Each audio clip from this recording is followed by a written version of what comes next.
Hepinizin mübarek Ramazan bayramı kutlu ve mübarek olsun. Kur'an ayı olan Ramazan'ın bitiminden sonra toplum olarak çok güzel hasletleri elde ettik. Kur'an ayı olan Ramazan ibadet ayıdır, taat ayıdır, huzur ve kardeşlik ayıdır. Bunu gördük, bunu yaşadık. Allah'tan temennimiz bu kutlu ayda elde ettiğimiz güzelliklerin devamının sağlanmasıdır.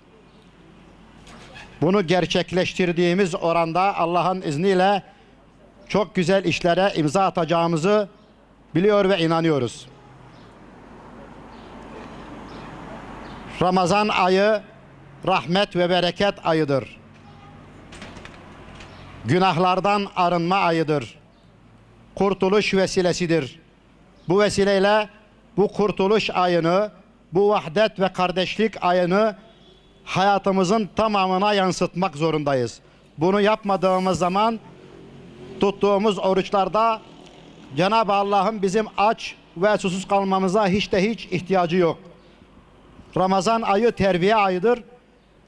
Bu kutlu aydan ne kadar istifade ettik, bunu gelecekteki yaşantımızda yansıtırsak eğer bir faydasını sağlamış oluruz. Bugün dünyanın dört bir yanında Müslümanların kanları oluk oluk akmaktadır. Bununla birlikte böyle buruk bir Ramazan bayramını yaşamamıza rağmen Allah'ın bir lütfu ve inayeti olarak bize sunmuş olduğu bir bayramı da idrak etmenin sevinci içerisindeyiz. Bugün dünya emperyalizmi maalesef dünyanın dört bir yanında Müslümanlara karşı tahakkümünü sürdürmektedir. Bunun nedeni ve neticesi şudur ki bu zalim ve müstekbirler, emperyalistler güçlerini bizim dağınıklığımızdan almaktadırlar. Eğer biz Allah ve Resulünün istediği şekilde birlik ve beraberliğimizi sürdürebilseydik, bugün uçak hızıyla 17 saat uzakta olan zalim ve emperyalist Amerika, İslam topraklarına tahakküm edemeyecekti. Dolayısıyla bunu başarabilmemiz için öncelikle kardeşliğimizi gözden geçirmemiz gerekiyor. Bizi biz yapan ahlaki ve insani değerleri ön plana çıkarmamız gerekiyor. Ancak o şekilde başarabiliriz. Bunu başarmanın formülü de şudur ki, ölüm korkusunu ve dünya sevgisini elimizin tersiyle itmek zorundayız. Bunu başardığımız oranda ve zamanda aynı o şekilde ancak başarı kat etmiş oluruz. Bu vesileyle birlik ve beraberliğimize halel getirecek davranışlardan, akrep ve yılandan kaçınırcasına kaçınmak zorundayız. Ve özellikle toplumun her sıkıntısına koşmak zorundayız. Nemaz lazımcılık bir kenara atılması lazım. Bana dokunmayan yılan bin yaşasın düşüncesini bertaraf etmemiz lazım. Yılan yılansa dokunacaktır. Bana dokunmasa yanındaki komşuma, kardeşime dokunacaktır. Bu anlayışı kırmamız lazım. Bu algıların bertaraf edilmesi lazım.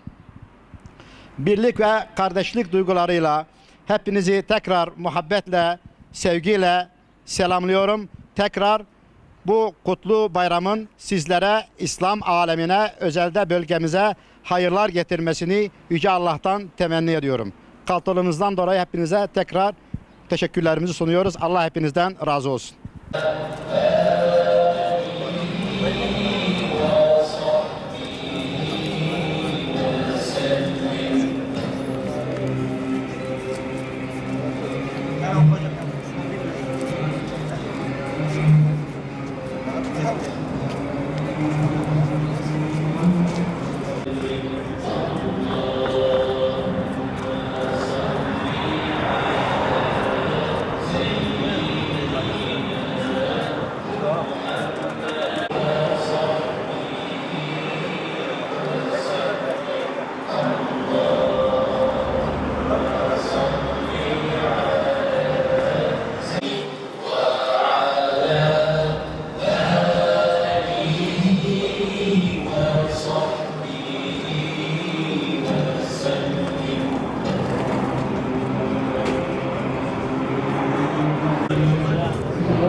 Öncelikle Ramazan bayramının bütün İslam alemine hayırlar getirmesini Yüce Allah'tan temenni ediyoruz.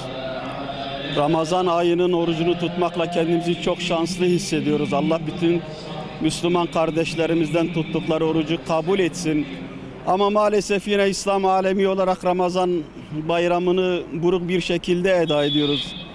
Bugün yeryüzünün bütün müstekbirleri yine maalesef her gün Müslümanların kanını akıtmaktadırlar. Ama bizi kahreden nokta şudur: halkı Müslüman olan ülkelerin başında bulunan zalim yöneticiler maalesef müstekbirlerle işbirliği halindedirler ve sürekli olarak Müslümanları kanını dökmektedirler.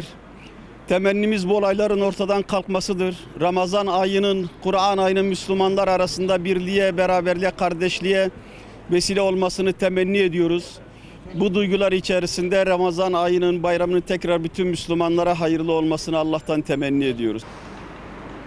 Bayramlaşma biliyoruz, yani kardeşliğin, sevginin, muhabbetin, kaynaşmanın olduğu mübarek güzel günlerdir.